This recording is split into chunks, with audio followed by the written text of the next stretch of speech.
Hello friends, அனைவருக்கும் வணக்கம். இலங்கையில் பங்குச்சந்தையில் வந்து நம்ம பயன்படுத்துகிற சில முக்கியமான டேர்ம்ஸ் வந்து பார்ப்போம். அது ஏற்கனவே நான் ஒரு வீடியோ ஒன்று போட்டிருக்கேன். அது என்னென்னு சொல்லிச்சுன்னா, ஒரு ப்ராப்பரான ஆர்டரில் போடப்படலை. இது வந்து கொஞ்சம் அதை விட கொஞ்சம் ப்ராப்பராகவும் இருக்கும். சில விடயங்களும் இன்னும் தெரியாத சில விடயங்களும் இதில் ஆட் பண்ணப்பட்டிருக்கு. இது ஒரு அடிப்படையான பேசிக்கான ஒரு விடயம் தான் அந்த டேர்ம்ஸ்கள். இந்த டேர்ம்ஸ்களை வந்து நம்ம தெரிஞ்சிருக்கிறது எல்லாமே என்னென்னு சொல்லி சொன்னால், என்னத்துக்கு சில ஆர்டிக்கல்கள் ஷேர் மார்க்கெட் சம்பந்தமான விடயங்களை வந்து நம்ம வாசிக்கும் பொழுது இந்த டேர்ம்ஸ் வந்து கட்டாயம் இருக்கும். இப்போ இது வந்து குழப்பமாக இருக்கும், என்ன விடயத்தை சொல்லியிருக்கிறாங்கன்ற குழப்ப நிலை இருக்கும். ஆகவே வந்து இந்த டேர்ம்ஸ் உங்களுக்கு மிகவும் பிரயோசனமாக இருக்கும்னு நினைக்கிறேன். உள்ளுக்கு போய் பார்ப்போம் என்னென்ன விடயங்கள்ண்டு. இதில் வந்து 3 நிறுவனங்கள் இருக்குது முக்கியமாக கீ இன்ஸ்டிடியூஷன். அதில் இந்த சிஎஸ்சி என்று சொல்லுவோம், செக் என்று சொல்லுவோம், சிடிஎஸ் என்று சொல்லுவோம். இதில் வந்து சிஎஸ்சி என்றது வளமையாக உங்களுக்கு தெரிஞ்சது கொழும்பு ஸ்டாக் எக்ஸ்சேஞ்ச் என்று சொல்லுவோம். இதான் பங்குச்சந்தை, அதாவது கொழும்பு பங்குச்சந்தைன்னு சொல்லுவோம். இலங்கையில் ஒரே ஒரு பங்குச்சந்தை தான் இருக்குது. இந்தியாவில் 2 இருக்குது, 3 கிட்ட இருக்கு நினைக்கிறேன். அது அப்புறம் என்ன விடயம்ன்றதை இன்னொரு புது வீடியோ ஒன்று போடுறேன். அடுத்தது பார்த்திங்கன்னா செக் வந்து securities and exchange commission of Sri Lanka, இது அந்த சொல்லுவோம். இதுதான் வந்து அந்த ரெகுலேட்டர் பாடி என்று சொல்கிறது, இந்த சிஎஸ்சியை வந்து கண்ட்ரோல் பண்ணுற பாடி. அடுத்தது சிடிஎஸ்ன்றது சென்ட்ரல் டிபாசிட்டரி சிஸ்டம் வந்து இவங்க தான் வந்து எலக்ட்ரானிக்கல் இந்த செட்டில்மெண்ட்டில் வந்து ஹேண்டில் பண்ணுறதுக்குரிய ஆக்கள் வந்து இவங்க தான் சிடிஎஸ்ன்னு சொல்லி. இப்படி 3 பாடி இருக்குது. ஒன்று எக்ஸ்சேஞ்ச் ஒன்று இருக்குது, ரேட் பண்ணுற எக்ஸ்சேஞ்ச் ஒன்று, அந்த எக்ஸ்சேஞ்சை கண்ட்ரோல் பண்ணுற படி ஒன்றும். அடுத்து எலக்ட்ரானிக் செட்டில்மெண்ட் செக்யூரிட்டிக்குரிய எலக்ட்ரானிக்கில் செக்யூரிட்டிஸில் வந்து ஹேண்டில் பண்ணுறது வந்து இந்த சிடிஎஸ் டிபாசிட் சிஸ்டம், அந்த இதுவும் வந்து இருக்குது. அடுத்தது இந்த அக்கௌண்ட் பிளாட்ஃபார்ம் பார்த்திங்கன்னா தெரியும், இந்த சீரியஸ் அக்கௌண்ட்ஸ்னு சொல்லுவோம். அதாவது நம்ம ஒரு நபர் வந்து அக்கௌண்ட் ஒன்று திறத்தாருன்னு சொன்னால் அதை சீரியஸ் அக்கௌண்ட்னு சொல்லுவோம். அதாவது ரெஜிஸ்ட்ரேஷன் பண்ணி உங்களுக்கு ஒரு நம்பர் ஒன்று கிடைக்குமா இருந்தால் அது ரெஜிஸ்ட்ரேஷன். இது வந்து கட்டாயம் வந்து எலக்ட்ரானிக்கல் வந்து இது வந்து இன்டர்நெட்டு கூட நம்ம ஆன்லைன் ரெடி பண்ணக்குள்ள இந்த நம்பர் இதுக்குரிய சிடிஎஸ் அக்கௌண்ட் கட்டாயம் தேவைப்படும். அடுத்து ப்ரோக்கரேஜ் பேமெண்ட்றது, இப்போ புரோக்கர் கம்பெனியானக்குள்ள சில அதிகமானாக்கள் புது பங்குச்சந்தைக்கு புதிதாக வரக்குள்ள தனி ஒரு நபர் என்று நினைப்பாங்க. அப்படி என்று இல்லை, இது ஒரு இன்டர்மீடியேட்டரி ஃபேம் தான் சொல்லுவோம். புரோக்கேஜ் பேமெண்ட் சொல்லுவோம், புரோக்கர் பேமெண்ட் சொல்லுவோம், புரோக்கேஜ் பேமெண்ட். ரைட். இது வந்து இவங்களுக்கு எல்லாருக்கும் இது கொடுத்துருக்க மாட்டாங்க. சில கம்பெனிகளுக்கு மட்டும் இந்த சிஎஸ்சி வந்து லைசன்ஸ் கொடுத்துருப்பாங்க. அவங்க மட்டும்தான் வந்து இது செய்யக்கூடியதாக இருக்கும். இதில் வந்து என்டிபி வளமை அதிகமானாக்கள் என்டிபி சப்லாஜி கூட திறந்திருப்பீங்க. இதில் பஸ் கேபிட்டல், ஏசியா செக்யூரிட்டிஸ், சிடிசிஎல்எஸ்சி என்று நிறைய நிறுவனம், நான் 23 நிறுவனங்களுக்கு மேலே இருக்குது இந்த புரோக்கேஜ் ஃபர்ம்ஸ். சரியா? அடுத்தது இந்த சிஎஸ்சி மொபைல் ஆப்ன்றது வந்து தெரியும். இது வந்து நம்ம இதில் டெய்லி வந்து என்ன மாதிரி பங்குச்சந்தை நிலவரங்கள் தொடர்பான விடயங்களை வந்து நம்ம இதில் அறிஞ்சு கொள்ளக்கூடியதாக இருக்கும். இதனூடாகவே சிஎஸ்சி ஆப்பு கூடாகவே ரெஜிஸ்டர் பண்ணி கொள்ளலாம். அடுத்தது மேஜர் இண்டிகேட் 2 விடயம் இருக்குது. இந்த ஹோல் ஷேர் ப்ரைஸ் இண்டெக்ஸ்ன்றது இலங்கையில் இருக்கிற ஒட்டுமொத்தமான லிஸ்டட் கம்பெனியினுடைய பங்குகளுடைய சுட்டன், பங்கு விலை சுட்டன் தான் இந்த ஏஎஸ்பிஐ. இது என்ன மாதிரி கால்குலேட் பண்ணுற விடயம் வந்து இதுக்கு முதல் ஒரு வீடியோ ஒன்று போட்டு அதில் போய் பார்க்கலாம் நீங்கள். அதாவது ஷேர் மார்க்கெட்டோட ஒரு பிளேலிஸ்ட்டுக்குள்ளே போய் இதை பார்க்கக்கூடிய இருக்கும். அடுத்த S&P SL20 என்னக்குள்ள இலங்கையில் உள்ள 20 மிக முக்கியமான கம்பெனிகளுடைய இந்த டாப் கம்பெனி 20 கம்பெனியுடைய கேபிட்டலைசேஷனை வந்து இண்டெக்ஸ் பண்ணியிருக்கிறாங்க. இந்த எஸ்பிஎன்பி அதிகரிக்குமாக இருந்தால் நம்ம இந்த 20 கம்பெனிகளுக்குரிய ஷேர்ஸ் வந்து அதிகரிச்சிருக்கு, இல்லை குறையுமாக இருந்தால் குறைஞ்சிருக்கின்ற விடயத்தை வந்து நம்ம இந்த இண்டெக்ஸை வச்சு அறிந்து கொள்ளக்கூடியதாக இருக்கும். அடுத்தது ஈக்விட்டி என்று சொல்கிறது என்னென்னு சொன்னால் மூலதனத்தை சொல்லுவோம். தமிழில் வந்து இதனுடைய பேர் வந்து மூலதனம். அதாவது ஓனர்ஷிப் இந்த கம்பெனி, அதாவது பங்காளர்கள் வந்து நீங்கள் பங்களை வாங்கக்குள்ள அந்த 1,00,000 பங்குகள் இருக்குன்னா அந்த 1,00,000 பங்களுக்குரிய முதலீட்டு பெறுமதியான வந்து இந்த ஈக்விட்டின்னு சொல்லுவோம். அதாவது ownership of the company. Right. அடுத்த லிஸ்டட் கம்பெனி என்னன்னா 2 வகையான கம்பெனி, 2 இல்லை இலங்கையில் 3க்கும் மேற்பட்ட வகையான கம்பெனி இருக்கும். ஒன்று private company, public company, limited company என்ற இருக்கும்.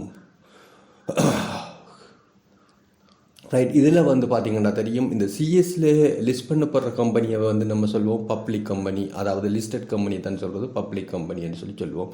மற்ற ப்ரைவேட் கம்பெனியோ அல்லதுக்கு வரையறுக்கப்பட்ட கம்பெனிகள் எதுவும் வந்து இங்கே லிஸ்ட் பண்ணப்படாது. ஆகவே இந்த பப்ளிக் கம்பெனி என்றது பிஎல்சி என்ற கம்பெனி மட்டும்தான் வந்து இந்த சிஎஸ்சியில் லிஸ்ட் பண்ணப்படும். ஆகவே அந்த கம்பெனியில் மட்டும்தான் நம்ம லிஸ்டட் கம்பெனின்னு சொல்லுவோம். அடுத்து ஐபிஓன்னு சொல்லுவோம், இனிஷியல் பப்ளிக் ஆஃபரிங் என்னக்குள்ள சில வேளையில் இந்த ப்ரைவேட் கம்பெனி வந்து இந்த பப்ளிக் கம்பெனியாக மாற்றக்குள்ள அவங்களுடைய பங்குகளை வந்து சந்தையில் வந்து முதல் தடவையாக வந்து விற்பாங்க. அந்த நிலையைத்தான் சொல்கிறது ஐபிஓன்னு சொல்லி. பெஸ்ட்டாக வந்து மக்களுக்கு வந்து கொடுப்பாங்க. அது பங்குச்சந்தையில் வந்து கொடுப்பாங்க. அந்த மெதட் வந்து வேறு மெதட்டில் நம்ம அந்த பங்குகளில் வந்து முதலீடு செய்யலாம். அதாவது அப்ளிகேஷன் ஃபார்ம் கால் பண்ணுவாங்க. அந்த அப்ளிகேஷன் ஃபார்முக்குள்ளாக நாம் பேங்கினுடைய செக்குகள், அதாவது அது டிடிஎன், அதாவது பேங்க் டிராஃப்ட் ஒன்று தருவாங்க. அந்த பேங்க் இப்போ 1 லட்சம் பங்கு வாங்க போகிறோம்னா ஒரு பங்கு 2 ரூபாக இருந்தால் 2 லட்சம் ரூபா பெறுமதியான செக்கை வந்து நம்ம அந்த குறிப்பிட்ட கம்பெனிக்கு அனுப்பக்குள்ள அந்த கம்பெனி வந்து அந்த காசை பெற்றுக்கொண்டு அதுக்கேற்ற மாதிரி நமக்கு பங்குகளை வந்து அலோகேட் பண்ணுவாங்க. ரைட். அது வேறுமெண்ட் சொன்னால் இன்னொரு சின்ன வீடியோவில் நான் பிறகு ஒரு வீடியோவில் போகிறேன். அடுத்தது பங்கு லாபம் என்ற விடயங்கள் அனைவருக்கும் தெரிஞ்சது. அது ஷேர்ஸ் வச்சுக்கிற எல்லாருக்கும் வந்து ஆண்டுக்கு 1 அல்ல 2 அல்ல 3 4 தடவைகள் கூட இந்த பங்கு லாபங்கள் பிரித்து கொடுக்கக்கூடியதாக இருக்கும். அடுத்த பை அண்ட் செல் ஆர்டர்ன்றக்குள்ள நீங்கள் வந்து ஆன்லைன்லேயோ அல்லது நேரத்துலேயோ வந்து பர்ச்சேஸ், அதாவது பையன்றது பர்ச்சேஸ் ஆர்டரும் அல்லது செல்லுன்ற ஆர்டர் வந்து உங்கள்கிட்ட இருக்கிற பங்குகளை வந்து விற்பதற்கான நடவடிக்கை. அதாவது இதுக்குரிய இன்ஸ்ட்ரக்ஷனை வந்து நீங்கள் ஆன்லைன்லேயும் கொடுக்கலாம், அல்லது நீங்கள் இமெயில் மூலமாக அல்லது டெலிஃபோன் மூலமாக உங்களுடைய புரோக்கருக்கு வந்து அனுப்பக்கூடியதாக இருக்கும். அடுத்த மார்க்கெட் ஆர்டர்ன்றது வந்து கரண்ட்லியாக வந்து என்ன ப்ரைஸ் போய்கொண்டிருக்கு, மார்க்கெட் வந்து போய்கொண்டிருக்கு, அந்த ப்ரைஸுக்கு ஆர்டரை ப்ளேஸ் பண்ண சொல்கிறது தான் மார்க்கெட் ஆர்டர். இப்போ திடீரென வந்து பார்த்தீங்கன்னா தெரியும், பங்குகள் அதிகரித்து கொண்டு போகக்குள்ள நீ மார்க்கெட் பங்கு வந்து குறைய போதான்னு சொல்லி சொன்னால் திடீர்னு சொல்லுவாங்க அந்த மார்க்கெட் ஆர்டரை ப்ளேஸ் பண்ணுவாங்க. ஏனென்றால் அதுக்கு நேரம் இல்லை, லிமிட் ஆர்டர் வந்து வெயிட் பண்ணிடலான்றதால லிமிட் மார்க்கெட் ஆர்டரை ப்ளேஸ் பண்ணுவாங்க. என்ன ஸ்பாட்டில் ப்ரைஸ் இருக்குதோ அது மார்க்கெட் ப்ரைஸ். ரைட். லிமிட் ஆர்டர்னக்குள்ளே இப்போ ப்ரைஸ் வந்து பார்த்தீங்கன்னா தெரியும் 34 ரூபா 50 போய் கொண்டிருக்கு. நீங்கள் சொல்கிறீங்க 36 ரூபா வந்தோடனே இந்த ப்ரைஸை ஆர்டர் பண்ண சொல்லி அந்த லிமிட் ஆர்டர்னு சொல்லுவோம். அதே மாதிரி சில வழியில் ஸ்டாப் லாஸ் பண்ணக்குள்ளேயும் அந்த லிமிட் ஆர்டரை வந்து நம்ம ப்ளேஸ் பண்ணுவோம். குறைய வரக்குள்ளே பங்குச்சந்தை மேலே போயிட்டு குறைய வரக்குள்ளேயும் வந்து அந்த ஆர்டரை ப்ளேஸ் பண்ணக்கூடியதாக இருக்கும். பெரும்பாலும் வந்து ஒரு டார்கெட் ஒன்று இருக்குன்னு சொல்லி சொன்னால், இப்போ நீங்கள் இன்றைக்கு மார்க்கெட் வந்து 34.5க்கு ஒரு பங்கு ஒன்று விற்று கொண்டு இருக்கு, 36 வந்து ஆர்டரோ பையோ இல்லை செல்லோ கொடுக்குறீங்கன்னா அந்த ஆர்டரை வந்து நம்ம இந்த லிமிட் ஆர்டர்னு சொல்லி சொல்லுவோம்.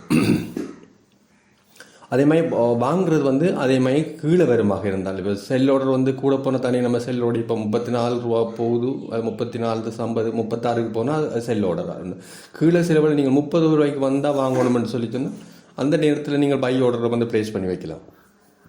அப்போ ஆட்டோமேட்டிக்காக அதுக்குரிய ஆர்டர் வந்து ப்ளேஸ் ஆகும். அதாவது பங்குடைய விலை வந்து கீழுக்கு வரக்குள்ள ஆட்டோமேட்டிக்காக ப்ளேஸ் ஆகுமா. இது வந்து லிமிட் ஆர்டர்னு சொல்லுவோம். அடுத்த செட்டில்மெண்ட் பீரியட் T+3 என்னக்குள்ளது என்ன ரேட் பண்ண நாளோ அந்த நாள்லேருந்து 3 நாள் பிஸ்னஸ் நாளுக்குள்ளே வந்து உங்களோட பேமெண்ட் டிரான்சாக்ஷன் வந்து அதுக்குரிய பணத்தை வந்து உங்களோட பேங்குக்கு அனுப்பி வைப்பாங்க. தான் செட்டில்மெண்ட் பீரியட்னு சொல்லுவோம். நீங்கள் திங்கக்கிழமை வந்து உங்கள்கிட்ட இருக்கிற பங்குகளை விற்றீங்களாக இருந்தால் அங்கால புதன் வியாழன் திங்கள் செவ்வாய் புதன் வியாழக்கிழமை உங்களுக்கு அவங்களுடைய பணம் வந்து செட்டில் பண்ணப்படும். இது வந்து T+3 என்றதாவது 4 நாள் வியாபாரம் நடந்தது நாளோட சேர்த்து 4 நாளுக்குள்ளே உங்களோட டிரான்சாக்ஷன் வந்து கிளியர் ஆகும். அடுத்தது இன்வெஸ்டர் டைப் இருக்குது. அதாவது முதலீட்டாளர்கள் டைப் வந்து பார்த்தீங்கன்னா தெரியும் 3 வகையான முதலீட்டாளர்கள் இருக்கிறாங்க. இதில் வந்து இந்த ரீட்டைல் இன்வெஸ்டர்ன்னு சொல்கிறது வந்து நம்மளை போல சின்ன அமௌண்ட்டுகளில் குறைந்த அளவு பங்களை வாங்கி விற்று அல்லது வேறு இன்றைக்கு ஒரு பங்களை வாங்குறது விற்கிறது, அப்புறம் திரும்ப வேறு பங்கள் கம்பெனியுடைய வாங்குறது ஒரு ரீட்டைல் பிஸ்னஸ் சொல்லுவாங்க. சில்லறை வியாபாரிகள் ரீட்டைல் என்னக்குள்ள சில்லறை முதலீட்டாளன்ற மீனிங்கில் வரும். ரீட்டைல் இன்வெஸ்டர்னு சொல்லுவோம். குறைந்த சின்ன ஒரு அமௌண்ட்டுகளில் வச்சு, அதாவது பப்ளிக், குறிப்பாக வந்து பப்ளிக்கு சொல்லுவோம் வந்து நம்ம இந்த ரீட்டைல் இன்வெஸ்டர்னு சொல்லி. அடுத்த இன்ஸ்டிடியூஷன் இன்வெஸ்டர்னுக்குள்ளே பார்த்தீங்கன்னா தெரியும் ஒரு கம்பெனி வந்து இன்னொரு கம்பெனியை பங்கை வந்து வாங்குவாங்க, முதலீடு செய்வாங்க. கமர்ஷியல் பேங்க் சிலவில் வந்து பார்த்தீங்கன்னா தெரியும் சம்பத் பேங்கினுடைய பங்குகளில் முதலீடு செஞ்சுருப்பாங்க. அப்படி மாறி மாறி மாறி சில இன்சூரன்ஸ் கம்பெனி வந்து பேங்குகளில் முதலிட்டுருப்பாங்க, சில பேங்குகள் வந்து இன்சூரன்ஸ் கம்பெனியில் வந்து முதலிட்டுருப்பாங்க. இப்படியான இன்ஸ்டிடியூட் இன்வெஸ்டர் தான் வந்து பெரிய அளவில் வந்து வாங்குவாங்க. ஒரு கம்பெனியினுடைய 20% 30% பங்களை கூட வாங்கக்கூடிய அளவுக்கு வந்து இந்த இன்ஸ்டிடியூஷன் இன்வெஸ்டர் வந்து இருப்பாங்க. சில வெளிநாட்டு கம்பெனிகள் வந்து இலங்கையில் வந்து வாங்குவாங்க. இந்த இன்ஸ்டிடியூஷனல் இன்வெஸ்டர் வளவணி தான் வந்து இந்த ரீட்டைல் இன்வெஸ்டர் வந்து மூவ் பண்ணுவாங்க.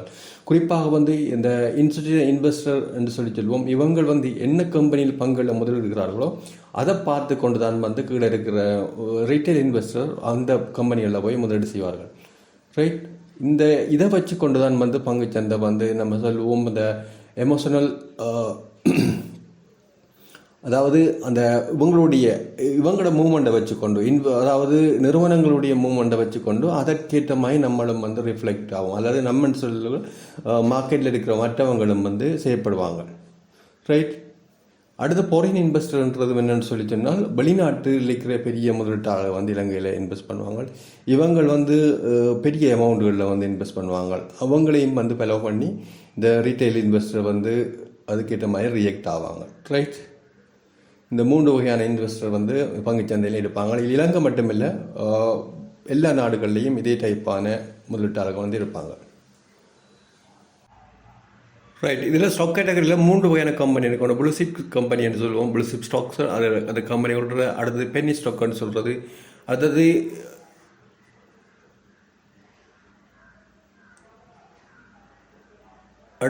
இல்லிக்யூட் ஸ்டாக்னு சொல்லிடுவோம். இல்லிக்யூட் ஸ்டாக்னு சொல்லுவோம். 3 வகையான ஸ்டாக் இருக்குது. இந்த ப்ளூ சிப் கம்பெனின்றது வந்து ஒரு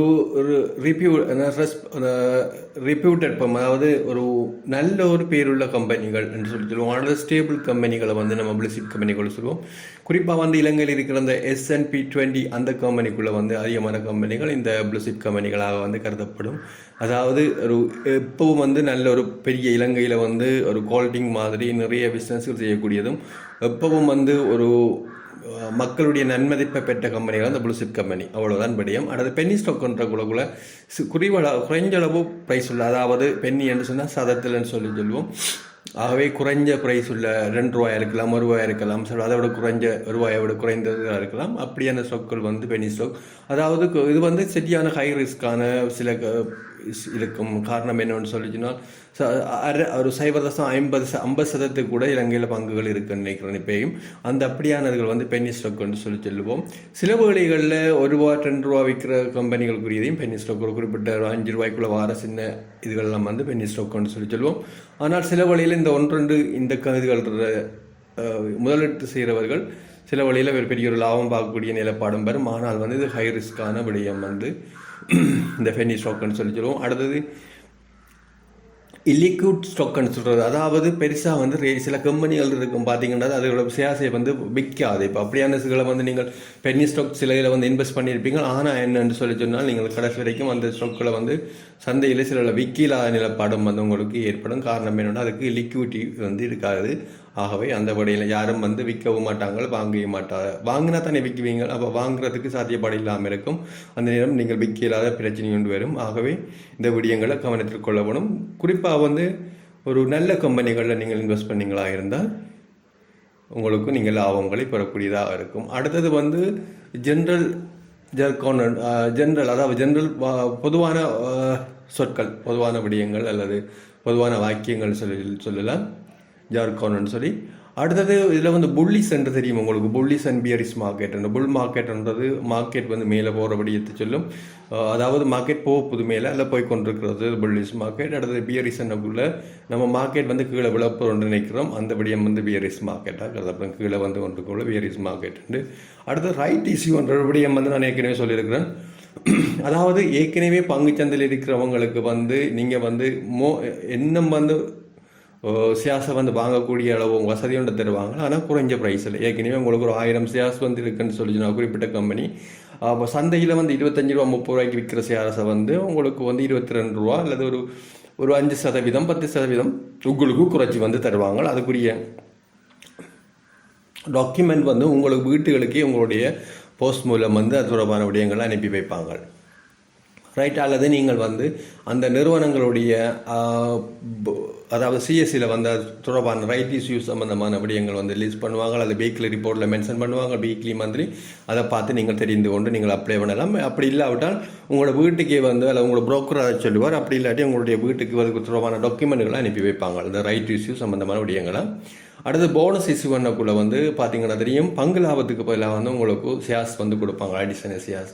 சில கம்பெனிகள் ஒரு ₹100 பங்கு லாபம் கொடுக்க போகிறாங்கன்னா அது ₹50 பங்கு லாபமாகவும் ₹50 இந்த போனஸையும் கொடுப்பாங்க, போனஸ் ஷேர்ஸாக கொடுப்பாங்க. இப்போ ஒரு உங்களுக்கு ₹100 பங்கு லாபம் பெறவணுமாக இருந்தால் ஒரு பங்கு வந்து ₹20 போகுதுன்னு சொன்னால் உங்களுக்கு 5 பங்கு வந்து உங்களுக்கு பங்கு லாபத்துக்கு பதிலாக தருவாங்க அடிஷனல். இது வந்து போனஸ் இஷ்யூன்னு சொல்லுவோம். அடுத்து ரைட் சப்ஸ்கிரிப்ஷன் சொல்கிறது, இது வந்து இந்த process of applying for shares offered இந்த ரைட் இஷ்யூ. இந்த ரைட் இஷ்யூவுக்கு வந்து வரக்குள்ள வந்து நீங்கள் அப்ளை பண்ண வேணும். அப்ளை பண்ணால் மட்டும்தான் அந்த உங்களுக்கு கிடைக்கும்.